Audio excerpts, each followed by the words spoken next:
சிவனை போற்றி பாடப்பட்டுள்ள தலங்களை தான் நாம தேவார திருத்தலங்களா கொண்டாடுறோம். அப்படிப்பட்ட எந்த கோயிலை பத்தி இந்த பகுதியில இன்னைக்கு நாம தெரிஞ்சுக்க போறோம்னு இப்ப பார்க்கலாம்.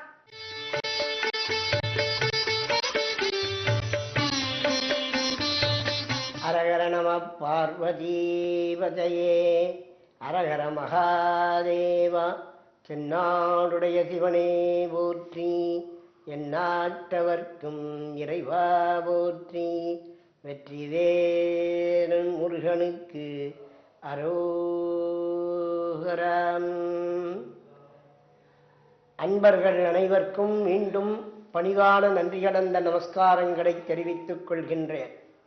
மூவர் தேவார தலங்களுடைய வரிசையிலே நாம் இன்று காண இருக்கக்கூடிய ஸ்தலம் திருவாலங்காடு என்னும் உயர்ந்த க்ஷேத்திரம். திருவாலங்காடு சென்னைக்கு அருகிலே அமைந்துள்ளது. அரக்கோணம், திருவள்ளூர் ஆகிய இடங்களுக்கு மத்தியிலே இந்த ஊர் அமைந்துள்ளது. புகை வண்டியிலே திருவாலங்காட்டில் இறங்கி சிறிது தூரம் நாம் செல்ல வேண்டும். திருவாலங்காடு என்னும் ஊர் கோயில் அமைந்துள்ள இடம் திருவள்ளூரிலிருந்தும் அரக்கோணத்திலிருந்தும் செல்லக்கூடிய பாதையிலே, பேருந்து பாதையிலே அமைந்துள்ளது. புகை வண்டியிலே வந்தால் சற்று தூரம் நாம் நடக்க வேண்டி வரும் அல்லது வாகன வசதி செய்து கொள்ள வேண்டும். திருவாலங்காடு மிக மிக உயர்ந்த க்ஷேத்திரம். இந்த திருவாலங்காட்டினுடைய சிறப்பு காரைக்கால் அம்மையாராலே நமக்கு மிகவும் எடுத்து போற்றப்படுகின்றது. திருவாலங்காட்டிலே எழுந்தருளியுள்ள இறைவன் வடாரண்யேஸ்வரன் என்ற பெயருடையவர். இந்த ஸ்தலத்திற்கு வடாரண்யம் என்ற பெயரானது இருக்கின்றது. காரைக்கால் அம்மையார் தலைகீழாக நடந்து வந்து நடராஜ பெருமானின் நடிக்கீழே இருந்து ஊர்த்வ தாண்டவத்தை சதா சர்வகாலமும் அவர் சிவானந்த அந்த இன்பத்தை அனுபவித்து வருகிறார். நடராஜ பெருமானின் தாண்டவ அழகை கண்டும் அதை அனுபவித்துக் கொண்டும் அவர் விளங்குகின்றார்.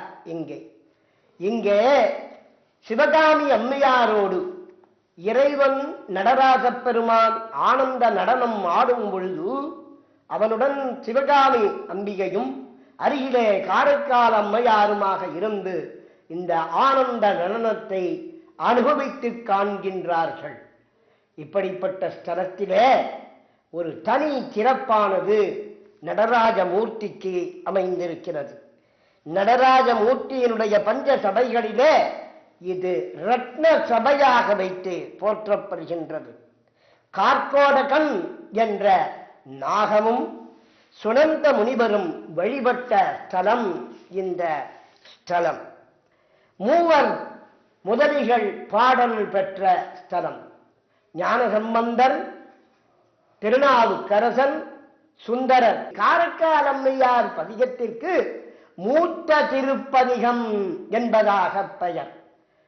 ஞானசம்பந்தருக்கும் முன்னால் இவர் பதிகம் பாடினதினாலே, மூவர் முதலிகளுக்கும் முன்னால் இவர் பதிகம் பாடினதினாலே இந்த பதிகங்களுக்கு மூத்த பதிகம். அம்மையாருடைய காரைக்கால் அம்மையாருடைய அம்மையார் மூத்த பதிகம் என்று போற்றப்பெறுகின்றது. இதே காரைக்கால் அம்மையார் இறைவன் மீது அற்புத திருவந்தாதி ஒன்றையும் பாடியுள்ளார். இப்படிப்பட்ட ஸ்தலத்திலே அம்பாள் தெற்கு நோக்கி அமைந்திருப்பது ஒரு தனி சிறப்பு. இந்த திருவாலங்காட்டிற்கு நாம் சென்று இறைவனை வழிபட வேண்டும்.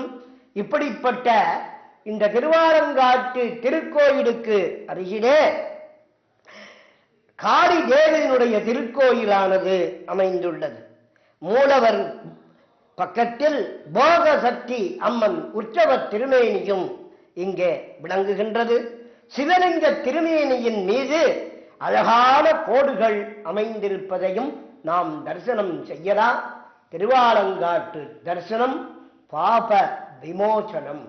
கேடும் பிறவியும் ஆக்கினாரும் கேடிகா விடுமானறி விடம்பினார் எம்பிகிர்தனார் காடும் சுடரையும் கை கொண்டு அல்லிரு கணப்பேயோடு ஆடும் பழைய நூல் ஆலங்காட்டு எம் அடிகளே.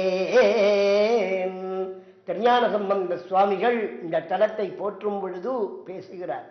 இந்த ஸ்தலத்திற்கு பழையனூர் என்கின்ற ஒரு பெயர் கொண்டு அருகிலே அந்த ஸ்தலமானது விளங்குகின்றது. இந்த ஸ்தலத்திலே எழுந்தருளியுள்ள இறைவனை காடும் சுடரையும் கை கொண்டு அல்லில் கணப்பேயாடு,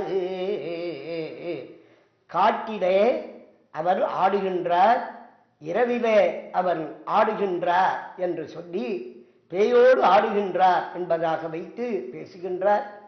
இந்த காரைக்கால் அம்மையார் பேய் வடிவம் பெற்றார் என்பதாக பெரிய புராணமானது பேசும்.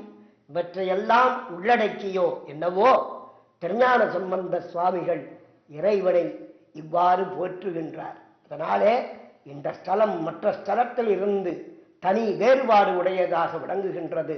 இந்த இறைவனை சென்று கண்டு தரிசிப்போம், நலம் பெறுவோம். நன்றி, வணக்கம்.